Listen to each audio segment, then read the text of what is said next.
You will hear a number of different recordings, and you will have to answer questions based on what you hear. There will be time for you to read the instructions and questions, and you will have a chance to check your work. All the recordings will be played once only. The test is in 4 sections. At the end of the test, you will be given 10 minutes to transfer your answers to the answer sheet. Now turn to Section 1. Section 1. You will hear part of a conversation between an art auctioneer and their client. First, you have some time to look at questions 1 to 7.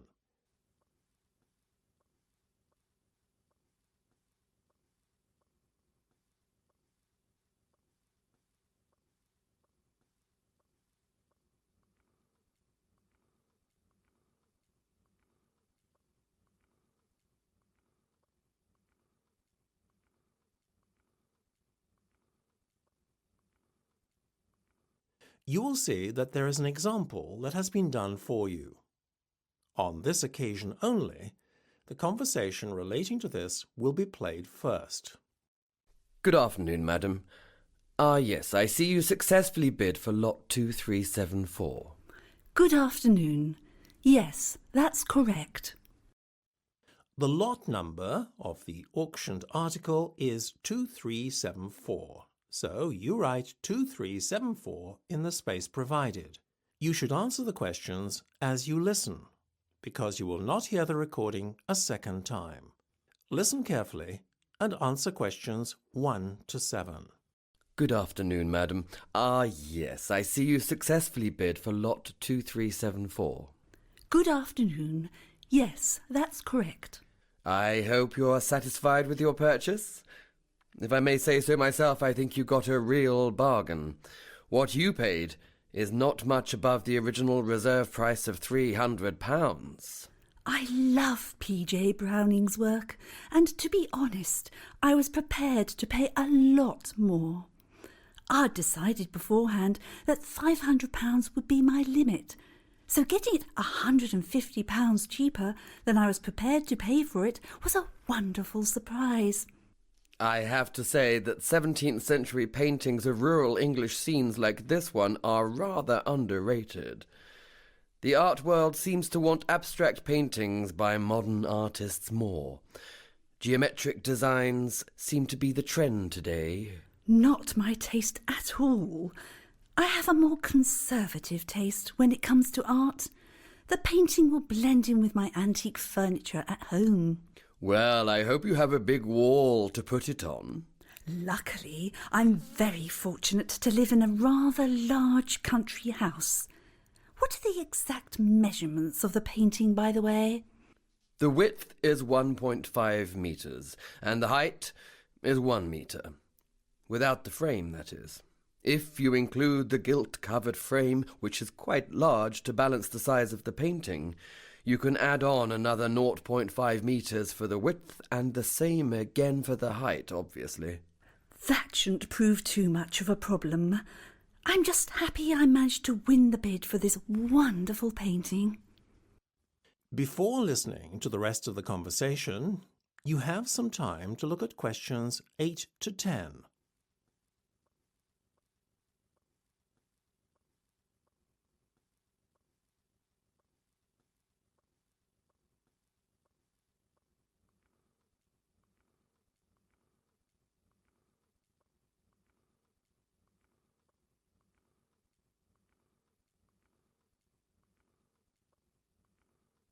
Now listen and answer questions 8 to 10. So, madam, I would just like to take down some details from you. OK, go ahead. I recognise your face as you've attended several of our auctions before, but I can't put a name to your face. Could you remind me of your name, please? Oh, yes, it's Mrs. Bradwell Thompson. It's a double-barrelled surname, so you need a hyphen in between the 2 surnames, you see.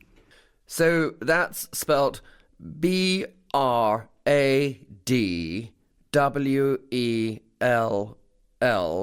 followed by a hyphen, then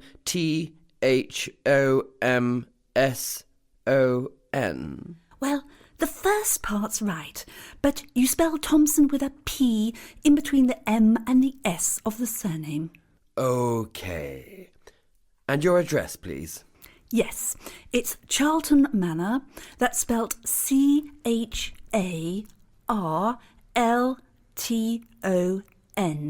And I live in Kingston Village. Oh, and of course, you'll need the postcode too. It's KN2656T. Sorry, did you say KM2656T?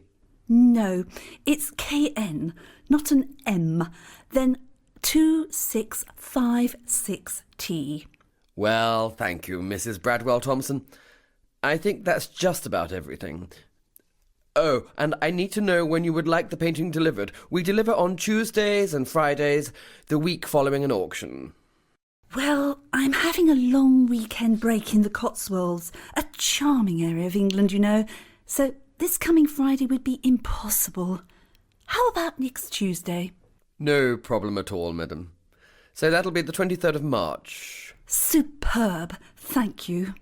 Not at all, madam. It was a pleasure doing business with you. That's the end of section 1. You have half a minute to check your answers.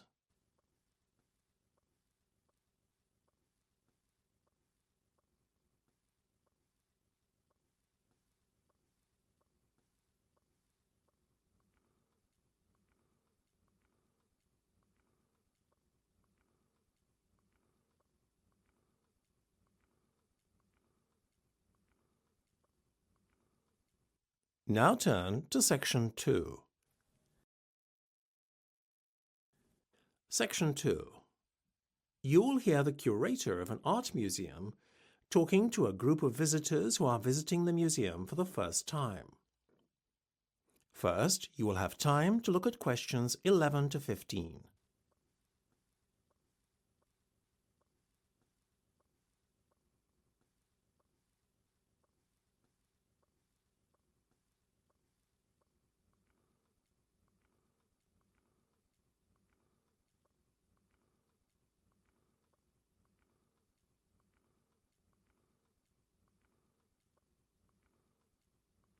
Now listen carefully and answer questions 11 to 15.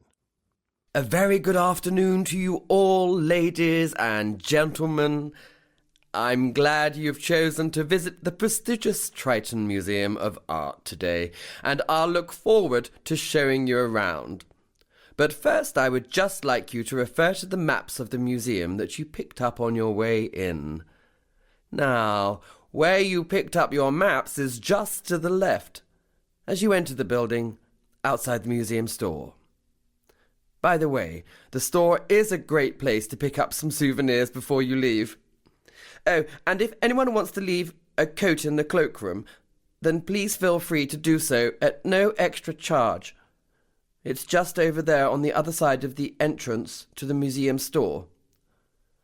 Okay, so this nice spacious area we're now standing in is the Rotunda. It contains some of the museum's most striking sculptures. From here, you gain access to all the museum. Leading off from the Rotunda are the Warburton Gallery and our other large gallery that houses a permanent art collection. We'll be starting our tour actually in the Permanent Collection Gallery, as it's the nearest of the two galleries to the entrance. We'll make our way afterwards to the other gallery I mentioned, as it's right next door.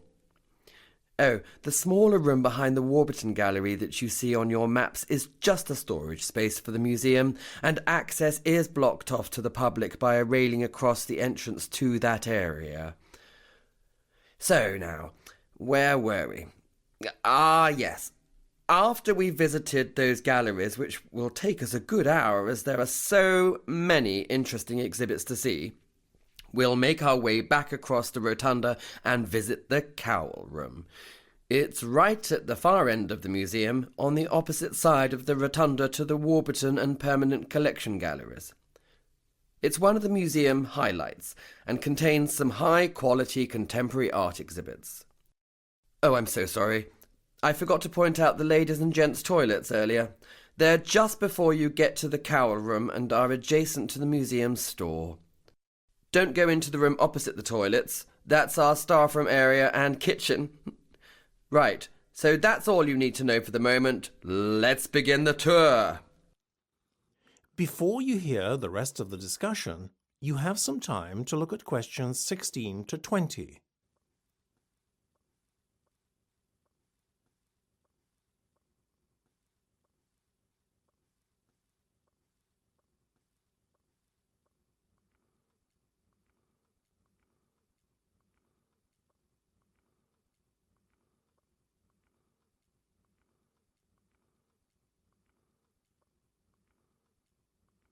Now listen and answer questions 16 to 20.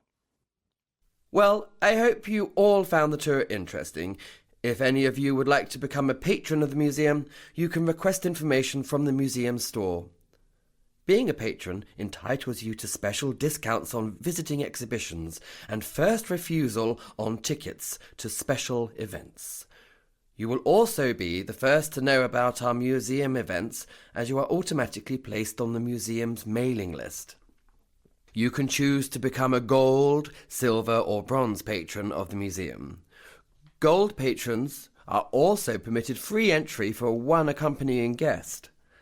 However, all patrons can receive year-round benefits that are not enjoyed by non-patrons. Having said all that, I would now like to announce some very special news. Next year will be our centenary celebrations. It's hard to believe it, but the museum was founded over 100 years ago.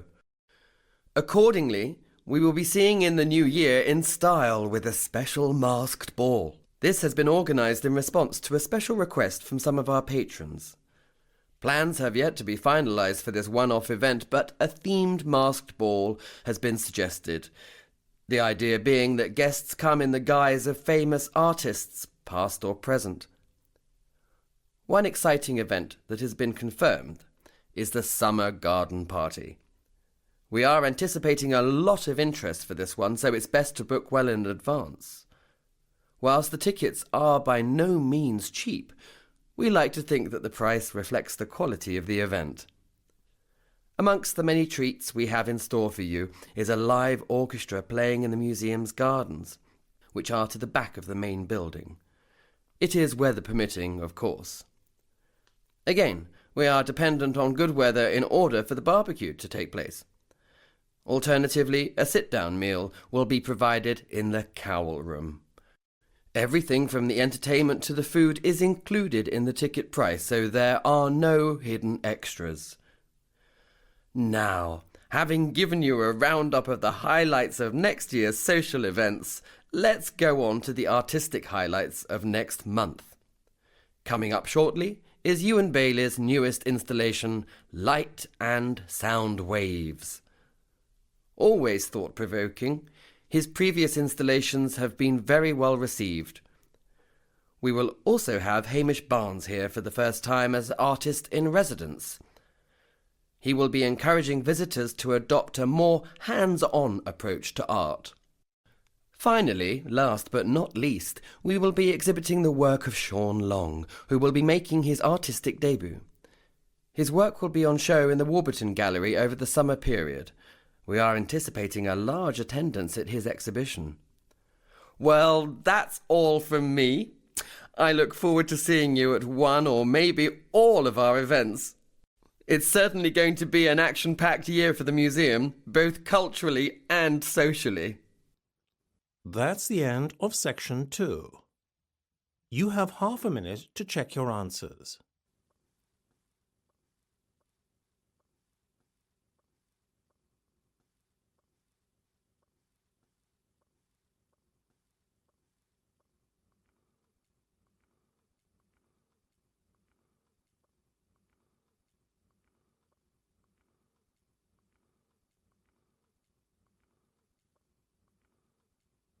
Now turn to section 3.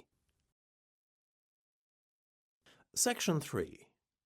You will hear part of a televised question and answer session between a celebrated art critic and 3 members of the public. following a talk on outsider art.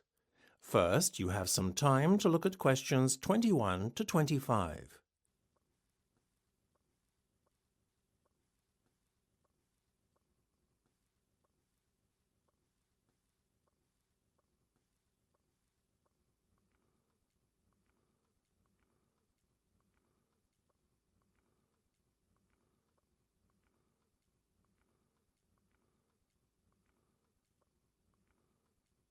Now listen carefully and answer questions 21 to 25. I think I've said enough, so now it's the turn of the audience. Would anyone like to start the ball rolling and comment on anything I said earlier in my talk? That young gentleman over there. Hi, my name's Jake, and I've got a question for you. You referred to outsider art as being the work of self-taught rather than trained or professional artists. Does that mean anyone can produce art, then? Well, what we define as art will always remain subjective, but given that we can agree more or less on a common perception of what is actually art, then yes, anyone in theory can produce art. The challenge, though, is to produce good art. Excuse me, may I ask a question, please? Yes, of course. Would you like to introduce yourself to the audience? Sure, my name's Lucy. So, Lucy, what would you like to ask? Don't you think that untrained artists lack the necessary technique to produce good art? I felt that some of the paintings by outsider artists that you showed us earlier were, to be honest, rather crude. I think you're confusing technique with art here. A great technique doesn't guarantee great art, you know. But I think impressive art can still be produced by gifted artists lacking in what are accepted as basic art skills. OK. Can I have another question from a member of the audience, please? Hi, I've got a question. Oh, my name's Dave, by the way. I just wanted to ask, how many outsider artists were or are recognised in their lifetime? Relatively few. The exceptions are the ones who create particularly monumental or significant works of art, like Nekshan's sculpture garden in India or Ferdinand Cheval's fantastic building, the Palace Ideal. Both, as you know, were created purely from recycled materials. Yeah, they were pretty amazing. I remember them from the slides you showed earlier. But what impresses people most is not so much the sheer scale of these buildings and sculptures as the work involved. These artists built their works single-handedly over many years and, more to the point, in total secret, as they lacked planning permission. That adds to the romance of the whole undertaking, don't you think? Well, their work certainly impressed me. Yes, outsider art certainly produces work that is one of a kind. Before you hear the rest of the discussion, you have some time to look at questions 26 to 30.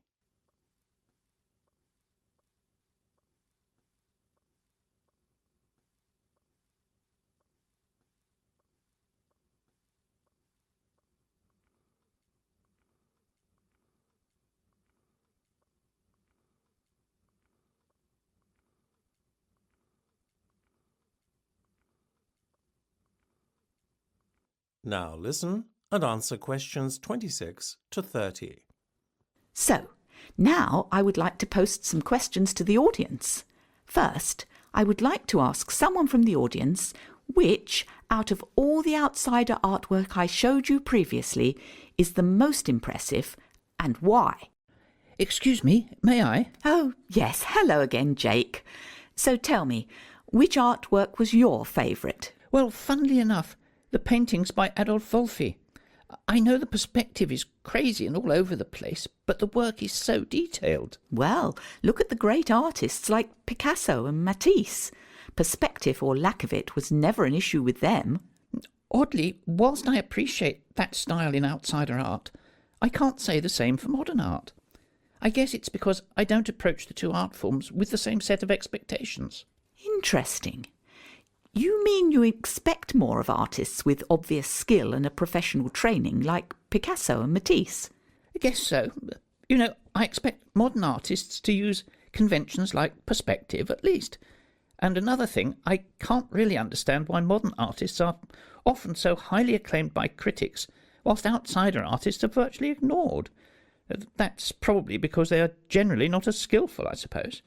I take your point. I imagine that with the exception of outsider artists, you tend to like work by more traditional artists. I suppose. Like everyone, I can appreciate Renaissance art as exemplified by Da Vinci and Michelangelo. Amazing technique and all that. And I also understand the popularity of Impressionist artists too. One other question. What's your opinion of modern sculpture? Do you have the same opinion of modern sculpture as you do of modern painting? I think all sculptors have to be pretty skilled to work with materials like metal and stone, so I admire them in a way. But many modern sculptures, particularly public artworks, are often given praise I feel they don't deserve. You seem to have quite definite views about art. Well, it was most interesting hearing your views. That's the end of section 3. You have half a minute to check your answers.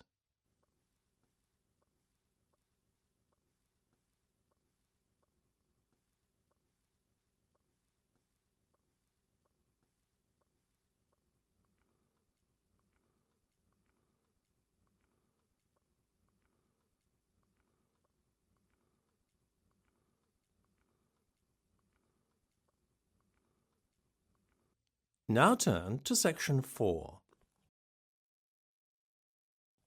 Section 4. You will hear part of an art lecture. First, you have some time to look at questions 31 to 40.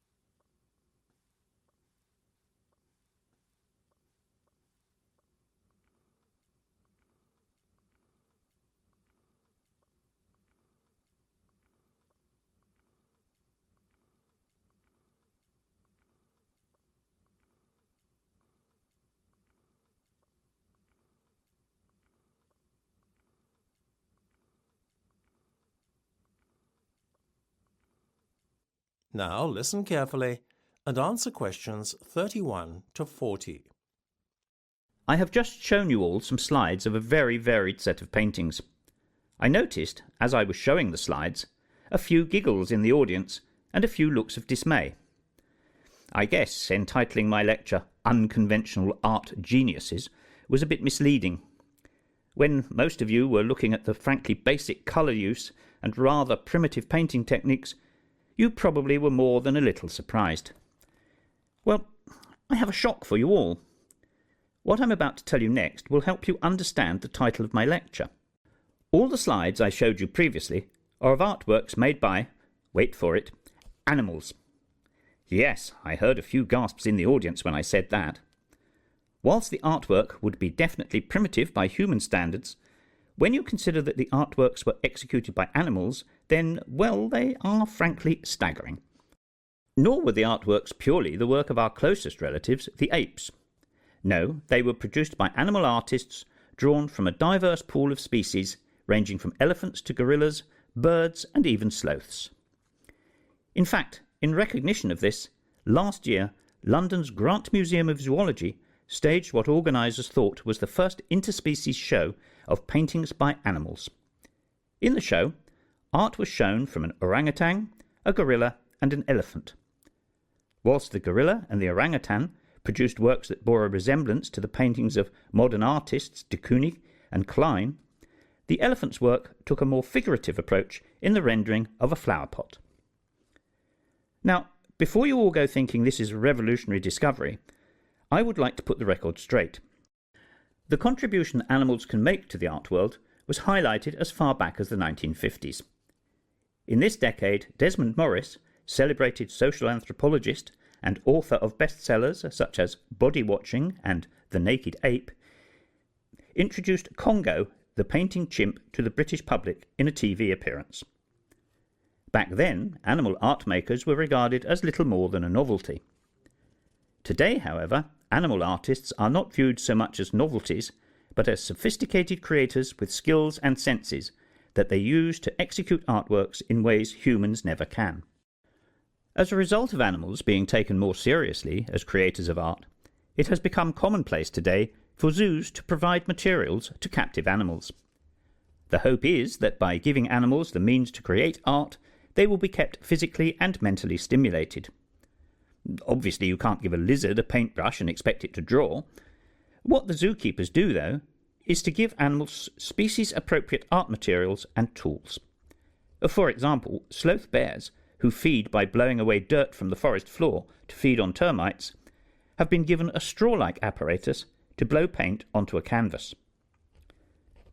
What is one of the most interesting discoveries to come out of all this, though, is the finding that animals voluntarily and instinctively participate in the creation of art.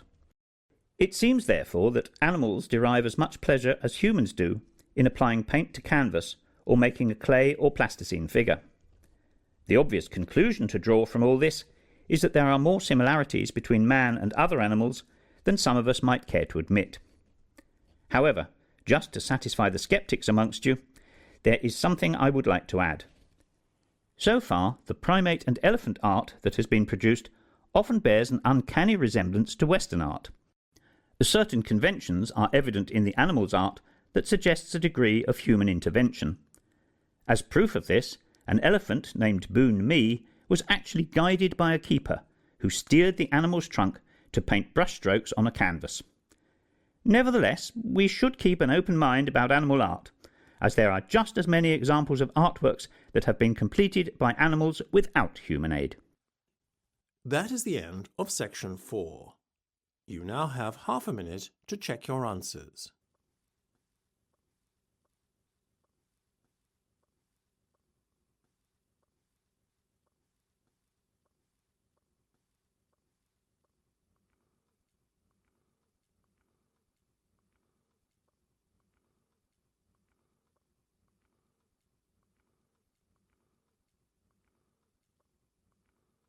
That is the end of the listening test. You now have 10 minutes to transfer your answers to the listening answer sheet.